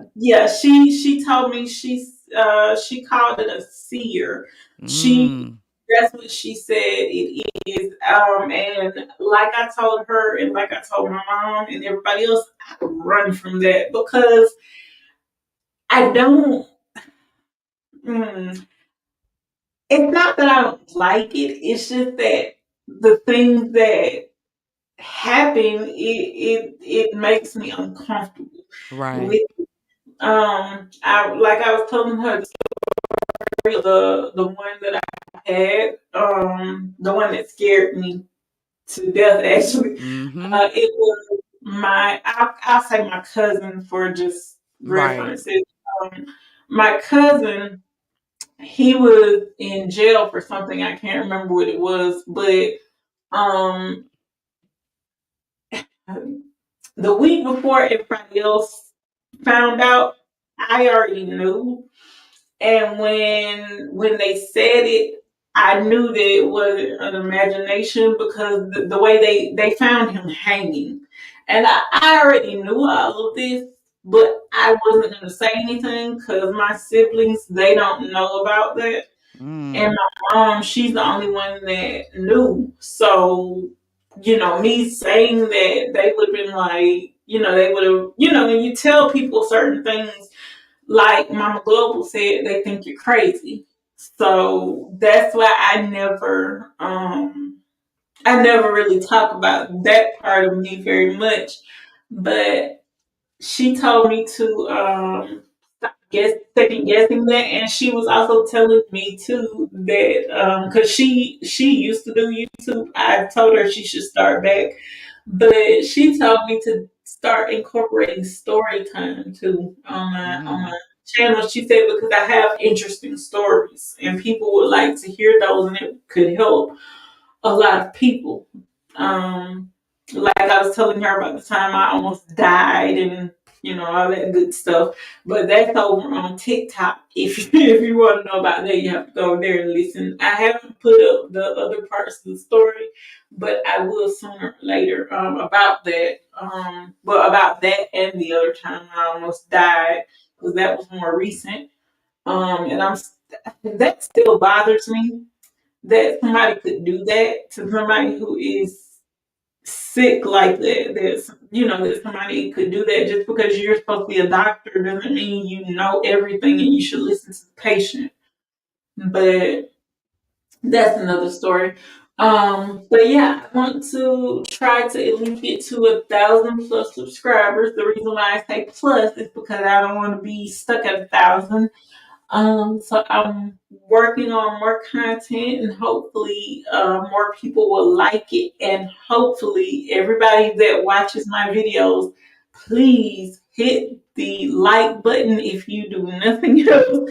Hit the like button and the subscribe button because I've been noticing that my viewers are more than the people who are subscribed because I get a good number of views, but my likes and the viewer count does not match. Well, So, it never does. It never does. So don't feel bad. What is crazy is if you have like 100 views and 500 likes. Okay? That's likes on the wrong side type thing. and But yeah. really because the views will be like 100 and then there'll be like three or two likes or Yeah, even see, one, that's different. That just you means you need to encourage people to continue to hit the like button. know. But yeah, as long as you're, not getting 500 likes to 100 views, then I mean that is a key mark that somebody is buying their clicks and views, period. Yeah, Period. and I wouldn't do that. I want to earn mine the organic. Me too. gen- I'm the same way. I've never bought a single subscriber in my life, not on any platform. I want it to be all authentic, and Exactly. that's the only way to do it. But Gloria, it has been such a pleasure to have you up. We've been meaning to do this for a long time, and I'm Yes. really glad you came up and you told your story. Yes. I think we need to have a part two this weekend if you're interested. And if Yes. you want to interview me regarding domestic violence, since this is Domestic Violence Month, you let me Mhm. know date and time. Pretty much the rest of this week, I'll be available after 6, and then I'm free this weekend. Well, if you are free on today's Tuesday, so if you're free on like Thursday, we can shoot for Thursday. Let's do it. Let's do And it. I mean, would I've been ready to open up about it. Like there's nothing for me to hide. Maybe it'll help more women. I've spoke at lectures and all that. I just never did it on YouTube because I know how these people are, but the truth of the matter is you get to a point where you're just like fuck you. You know, fuck you. Screw you. I Um, always I always say you have to be, and this is no shot to the person or people I'm about to mention, so please don't take it that way, and don't come after me, because Girl, they come this, after you. I'll chop their motherfucking heads off. But excuse this, my French. I'm trying to stop this, cursing. this group of people, they will come after you and attack you. But Mm-hmm. I say be Beyonce and not Cardi B. And the reason why I said don't come after me is because I don't want the Beehive or the Barty Gang to come after me because I know they are ruthless. But no, just what I'm basically saying is when I say be Beyonce and not Cardi B, just when somebody throws something out at you, don't respond. Yeah. Do treat them like Beyonce treats the bloggers and everybody else. You be lucky to hear her say something twice every 5 years. But True. You're um, right. so just be Beyonce and not Cardi B. I promise I will continue to work. I will work on that. I know that sometimes I go in on Interloper Nation because I have fun doing it and I love to troll from time to time, but you're absolutely right. Especially when it comes to certain things, I will practice that. And lately things have been kind of getting more and more like that. I'm less interested in all the negativity. I'm less interested in someone who is so hateful that that's all that they do every day, all day. I have no interest in it. I have so many stories, and I bring something to the world that the world wants, and the world people get mad at me when I get distracted like that. So I promise you, I will start doing that. I'll get better with it. So and you know, sometimes I want to knock a hoe head off, you know. I have to work on that too. I have to work on responding to people even in real life, and Yeah. I'm glad I haven't had to deal with it on YouTube yet because, like I told someone before, and I'm gonna say this to you too. If you ever see a video or a live stream of me cussing somebody out and just going off, just let me do it because I have probably been dealing with this for For a 3 months. lot knowing you, I wouldn't say a word because I know somebody pushed you to that point. I already know. Yeah, So I wouldn't say I'd be like, you heard what she said, right? so I have to alert you to that because I know that's another thing I'm working on too is my temper, Me like too. how quickly I'll react to something. I have to work on that because I know that I can.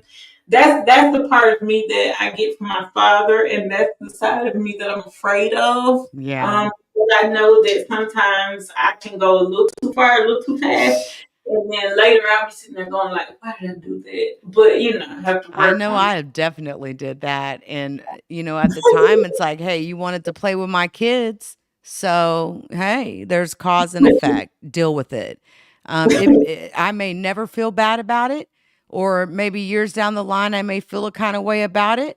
But it. at the end of the day, that's why I try to be like really sure of what I'm doing before I do it. And I always tell someone, listen, if this is what you want to do, I'm on the porch, and if you really want me to jump off of it, just know that I'm like a pit bull. I bite down, I don't let go, and you're gonna wish you would have just left me alone. Period. Yes, Just yes. leave me alone. It's that simple. But I'm working on it, Rami. I'm working on it. That's what people tell me too. They're like, you need to calm down. And my response to everybody who says that, I'm trying, but if people would stop messing with me, we wouldn't have these problems. Exactly.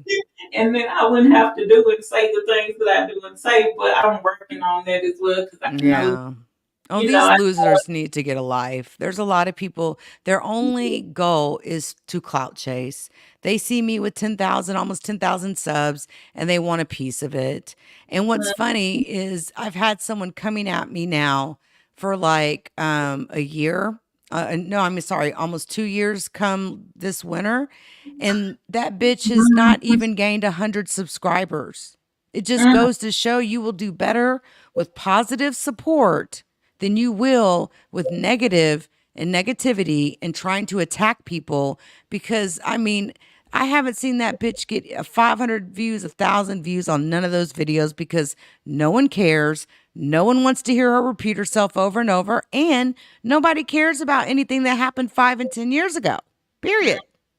And I'm grateful to the LeakYou community because even though she used to be a part of it, what she called herself trying to do was take my people. She tried to steal my people from me.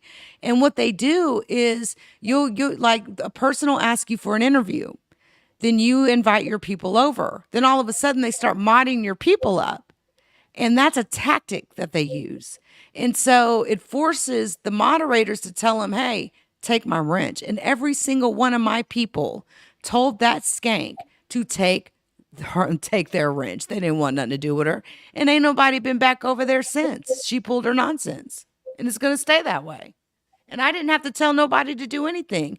It's just loyalty to me because I treat them right. And they treat me right. I treat my people good. And if she didn't feel like she was being treated well, then that's her problem. But don't, try to abuse my trust. Don't try to abuse my platform. And that's exactly what she did. She plays games in people's faces. I don't have time for it. There's too many people out here, too much going on, lots of content creators to meet, and she is no one. She brings nothing to the table. So fuck her. There's others that I fuck with that bring something to the table that I love, that I like, and she brings nothing. So, no, sorry, I went into a little tangent there, but, just the domestic violence thing, it's just got me thinking of that because I know good and damn well that bitch has been smacked upside her head more than once. I know good and damn well she's a prostitute. Like I said, just a few months ago, I heard a man slap the shit out of her while she was live. So, and I got it on recording. It's just that I choose not to partake in that. I'm not going to sit here and celebrate a woman being slapped and choked. No. Because, no. I mean, you know what that, feels like. And absolutely. I used to get choked so much. My throat would be so sore for weeks. For weeks. Oh, gosh. Girl, I got many stories to tell you when we do our interview, and you're going to be shocked. You're going to be shocked. And these are things I've never told anyone else. And so it's going to be pretty exclusive for you. Okay, I want to hear everything. We're not going to, I mean, we're only going to do what you're comfortable with. I appreciate it. We're not doing anything else. And I want to say this here and now so everybody can hear it and hear me clearly. Anybody who thinks that they're going to come into the comment section under that interview and leave nasty comments and remarks, even after it's been posted, you are sadly mistaken because I will block you and I will hide you from viewing my channel. So you are going to be sadly mistaken if you do that because I'm not going to tolerate that. Thank you. I mean, we need to bring attention to domestic violence. We don't need people making fun of it. This is Domestic Violence Month. There are so many women being abused. And if my story helps any woman out there, then great. I've helped a couple of women get away from abusive men. It's a dangerous thing to do, but you got to know that they're ready before you even make a move.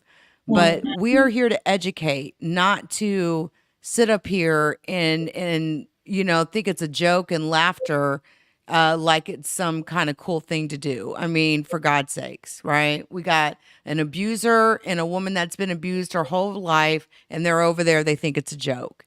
And so I look forward to it, Gloria. It'll feel good to get it off my chest in a way that I've always wanted to. I just needed the right person to do it with. And so I'm glad you asked me. And so I will oblige this Thursday. Let's do Thursday at 7. Okay. I'm 7 my time, meaning 8 your time. Is that okay? Yes, that's all right. Because perfect. I know you go to bed pretty early. So I don't know, like if I don't have anything to do the next day, I'll probably stay up. And so I have no problem with staying up because the next day, which will be Friday, I don't have anything to do. So I mean, I'm I even have pictures, but I'm not going to show them. But I will yes, talk about it, yeah, in great because detail. I know that people screenshot the Of photos and course. Of course. put them all in their videos. Yep. As Suge Knight said, put them All all in in the video. the Exactly. videos.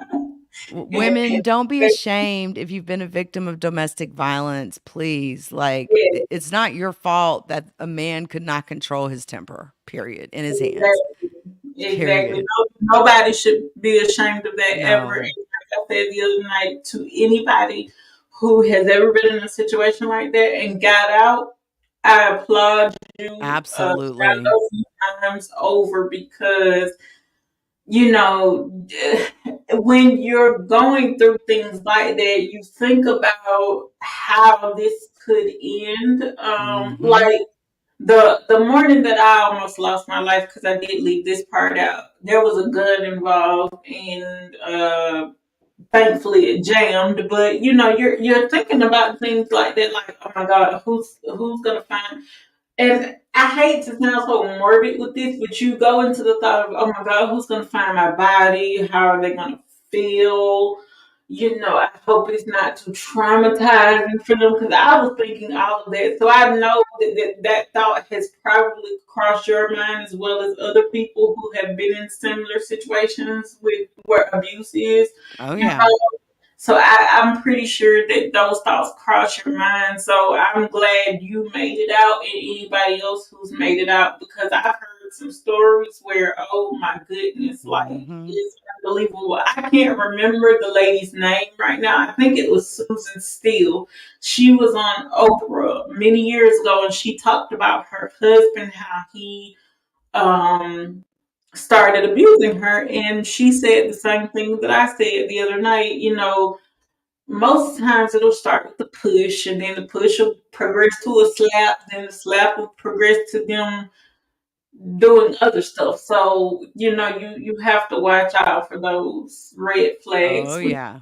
things like Oh, that. But yeah. I'm glad and grateful that you made it out Thank because you. I'm glad I did too. I'm glad I did too. There were some times that I thought I was gonna lose my life, I'll tell you that. Some very scary times, but here we are at the 2-hour mark. We yes, so now we've got another interview, guys. Make sure you go to Roll Amount Investigates channel on Thursday at 7 o'clock. Make sure you drop your link in the chat, Gloria. And we will talk about domestic violence since this is Domestic Violence Month. And also, this weekend, we're going to do part 2 of this interview so we can go into even more detail yes, regarding Gloria's story, which is absolutely fascinating. So I want to really thank Gloria Rollamile Investigates. Make sure you subscribe. I want to thank her for coming up. She has been with me since the beginning of my channel. All right. Again, I had 4 subs, and she yes. was one of them. And I love it here. I wouldn't rather be anywhere else because, like I tell everybody, LeakYou has been nothing but sweet to me, and we have made a friendship. Oh, And so yeah. that means a lot to me that she's, been helpful and very nice and sweet. So I'm with her on anything, and she I'm knows that. pretty nice and sweet. I don't mess with nobody as long as they just don't do anything to me. And I can even take a little shade too. And it's funny to me, I can take shade and everything. It's just don't do dumb shit to me because you will stroke my ire. And it is what it is. I try not to get that way. But you say something out of line to me, hey, I may act like I didn't hear it, but believe me, I'm going to come back. Oh, If I feel it's important enough. can you put my link in chat because I can't do it Oh, from yes, yes, here. yes. Let me do that really. Yeah, let me do that real Because quick. I don't know I don't know what my computer is doing today. So I got you. It it, is it roll seems a mile it seems invest. like my computer wants to have a nervous breakdown along with my internet. I'm not sure why, but it does. Links in the chat, everyone. Please follow Gloria at Roll a Mile Investigates. She does true crime content. She covers missing cases, even a lot of cases that are stagnant that need attention brought to them. She really focuses on that, and so I Yes. commend her for that. So, I covered there are two cases that are, well, three now that are solved that I covered when they weren't. The first one is the boy in the box. yes, And his case yes. was solved thankfully after all these years. The other one is I think it's pronounced Obalaka Jane Doe. Mm-hmm. That's Her right. case solved. I covered I can't remember his name because they did identify him, but I titled it the man on the beach. His case has been solved. So I have a couple of cases on my page that have. Oh, and also I did cover the Diamond Bradley case too, and they're still working on that case. The young lady who claims that she is Diamond Bradley, I don't know if she's done it yet, but she was supposed to submit her DNA, so I don't know how that's going because I haven't heard anything else about it. But I covered that case too. So there are a couple of cases that I covered, and I'm going to do it. It's not really a case, but I'm going to cover. I'll call it a case, because there's new information coming out about it. It seems like not every week, but very often. It's supposed to be it's going to be the story of how Aaliyah passed away and like some of the information that is surrounding her case. And anybody that knows this, well, that knows me, knows that I'm a huge, and I mean huge, Aaliyah fan. I always have been, always will be. So Wow. I'm going to be covering her case at some point because there are things that have come out that I've been saying for years, and I also found out something else too. Well, I'm a lover of music overall. For anybody that knows me, knows that as well. And another death that I find really strange is Whitney Houston's death and her daughter's death. Oh, you and me both. We should talk about that because I have evidence and people that I've talked to that I know in that situation. I was one of the biggest vloggers covering that. I mean, I had hundreds of thousands of views on those videos, and then YouTube took the channel from me. You know what? That would be awesome because I have a whole theory that I bet It you was have it was Nick. you It was him. Period. you They found both you of them in the same way. Whitney you Houston, the read water my was so mind. hot, her skin started slipping. The water with Bobby Christina was so cold, there was no hot. That's like when you murder someone, you just turn on one faucet, and she was clothed. Girl, I could tell you You all know, kinds of stuff about that story. but I have another theory that goes with that theory too. Mm. And now I've been screaming this since day one. Hold on, Gloria. Hold on one sec for me, babe. Okay. Yes, you guys. While she stepped away, please go to my channel, Roll 'em Out Investigates. The link is in the chat. Please watch all of the videos that I have up, and please like the videos, leave me a comment, and please press the subscribe button and stick around because you will like what you see. And if you don't like the previous or the current video that is being posted, just stay tuned because there will be other videos to come up. And I hope you guys will go over there and subscribe to my YouTube channel and help me reach my goal of getting to 1,000 subscribers plus, because that is really important to me. I'm hoping to reach that goal by the end of the year. So if you guys could please help me out with that, that would mean a lot to me. And just listen to the cases that I cover, because they are really important. And the families, they deserve justice, no matter how old or new the case is. Every family deserves justice, and they deserve to know what happened to their loved ones that are still missing as well. So I hope you guys go over there and watch the videos. And like I said, leave me a like, leave me a comment down in the comment section below. And you can also leave case suggestions in the comment section as well if you wish to do that. I would like to get to cover some of the cases that you guys know about that I may not. So I can do that as well. Awesome. I'm back, Gloria. Sorry. I've got someone here, so I got to jump off. I've got some, I'm working on getting some work done to get the ready for winter. And so I've got someone here to get my pipes wrapped for the winter time so that I don't like bust a pipe or whatnot. Yeah, you gotta winterize it. Yeah, and it's getting close too. It's been cold the last few days actually. And Yes. yeah, so anyway, sorry that I got to run, but listen everyone, it has been a pleasure to have Gloria up. We're going to do this again. And I am so glad you came up, Gloria. Thank you so much and for sharing your story with us. Oh, I'm glad to be here and thank you for having me as always. Absolutely. I'll see you Thursday, woman, 7:00 Central. All right. All right, baby. Talk to you soon, which will be later today. All right, babe. Bye. All right. Bye. I say talk to you soon, knowing good and damn well it's going to be here in like a couple of hours. So anyway, shout out to Roll a Mile in My Shoe. Oh, actually, it used to be that. Roll a Mile Investigates. Make sure you check out her channel. She, again, does true crime, other stories. You heard what she said. Also, here later today, I've got a couple of vlogs I'll be doing, and we are going to have to talk about what's going on in Israel. These are scary times. I want to tell you all that as of a moment ago, it is being reported that over 1,000 infants have been beheaded by Hamas, Israeli babies. There was a very massive attack. Right now, there are Americans, Israelis, different cultures of folks being held hostage. Over 1,000 people are dead.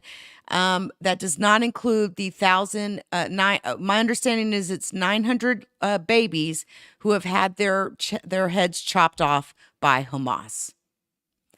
So we will be getting into that story later today. Again, I appreciate each and every one of you for coming through. Mostly, I appreciate Roll a Mile Investigates. What a wonderful interview. It was awesome having you here. I appreciate each and every one of you. Until next time. Shout out to the LeakYou community. Please join us on Spotify, Apple Podcasts, Google Podcasts, and Amazon Music.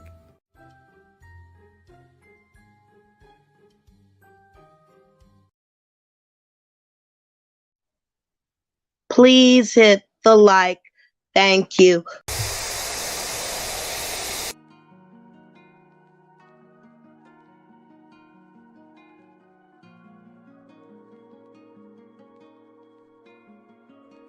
It looks like you lost another one.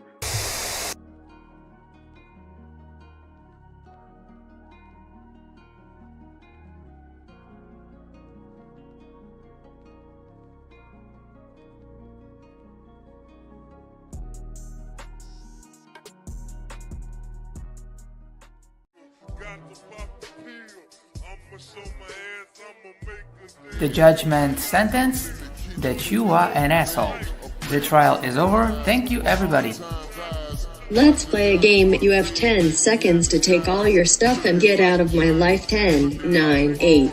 God bless you, motherfucker. You're really smart. Like really, really, really